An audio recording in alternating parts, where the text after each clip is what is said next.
It's a story time. शहर के बाहरी हिस्से में मल्टीनेशनल कंपनी में काम करने वाले एक सेल्स मैनेजर अपनी पत्नी और 2 बच्चों के साथ रहते थे। वो रोज सुबह काम पर निकल जाते और देर शाम को घर लौटते। एक बार कुछ चोरों ने मैनेजर के घर में चोरी करने का मन बनाया। चोरी करने के 2-4 दिन पहले से ही वे उनके घर के आसपास चक्कर लगाने लगे और उनकी गतिविधियों पर नजर रखने लगे। एक दिन चोरों ने एक अजीब सी चीज देखी। मैनेजर साहब जब शाम को लौटे तो वह घर में घुसने से पहले बगीचे में लगे आम के पेड़ के पास जाकर खड़े हो गए। उसके बाद उन्होंने अपने बैग में से एक एक करके कुछ निकाला और पेड़ में कहीं डाल दिया। चूंकि उनकी पीठ चोरों की तरफ थी, इसलिए वे ठीक से देख नहीं पाए कि आखिर मैनेजर ने क्या निकाला और कहाँ डाला। खैर, इतना देख लेना ही चोरों के लिए काफी था। उनकी आंखें चमक गईं। उन्होंने सोचा कि जरूर मैनेजर ने वहाँ कोई कीमती चीज या पैसे छुपाए होंगे। मैनेजर के अंदर जाते ही चोर थोड़ा और अंधेरा होने का इंतजार करने लगे और जब उन्हें तसल्ली हो गई कि मैनेजर साहब खा पीकर सो गए हैं तो वे धीरे से बाउंड्री कूदकर उनके घर में दाखिल हुए।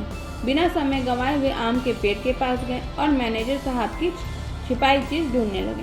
चोर हैरान थे। बहुत खोजने पर भी उन्हें वहां कुछ नजर नहीं आ रहा था। वे समझ नहीं पा रहे थे कि आखिर मैनेजर ने किस चतुराई से चीजें छिपाई है कि इतने साथी चोरों के खोजने पर भी वे नहीं मिल रही है। अंत में हार मानकर चोर वहां से चले गए। अगले दिन वे फिर छिपकर मैनेजर के ऑफिस से लौटने का इंतजार करने लगे। रोज की तरह मैनेजर साहब देरी से घर लौटे। आज भी वे घर में घुसने से पहले उसी आम के पेड़ के पास गए और अपने बैग में से कुछ चीजें निकालकर उसमें डाल दी। एक बार चोर फिर सबके सो जाने पर पेड़ के पास गए और जी जान से खोजबीन करने लगे, पर आज भी उनके हाथ कुछ नहीं लगा। अब चोरों को कीमती सामान से अधिक ये जानने की जिज्ञासा होने लगी कि आखिर वो मैनेजर किस तरह से चीजें छिपाता है कि लाख ढूंढने पर भी वो नहीं मिलती। अपनी इसी जिज्ञासा को शांत करने के लिए वे संडे की सुबह शरीफों की तरह तैयार होकर मैनेजर साहब से मिलने पहुंचे। उनका लीडर बोला, सर देखिए, बुरा मत मानिएगा, दरअसल हम लोग चोर हैं। हम लोग कई दिन से आपके मकान में चोरी करने का प्लान बना रहे थे, लेकिन जब एक दिन हमने देखा कि आप ऑफिस से लौटकर आम के पेड़ पर कुछ छुपा रहे हैं तो हमें लगा कि बस काम हो गया। हम आराम से आपकी छुपाई चीज लेकर गायब हो जाएंगे और चोरी का माल आपस में बांट लेंगे। पर पिछली 2 रात हम सोए नहीं और सारी कोशिशें करके देख ली कि वो चीज हमें मिल जाए, पर अब हम हार मान चुके हैं। कृपया आप ही हमें इस पेड़ का रहस्य बता दें।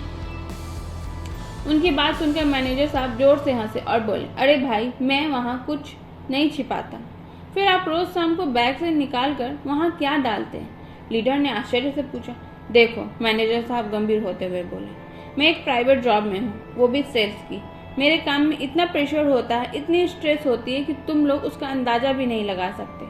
रोज किसी नाराज कस्टमर के ताने सहने पड़ते हैं, रोज सेल्स टारगेट को लेकर बॉस क्लास लगाता है, रोज ऑफिस पॉलिटिक्स के कारण दिमाग खराब होता है।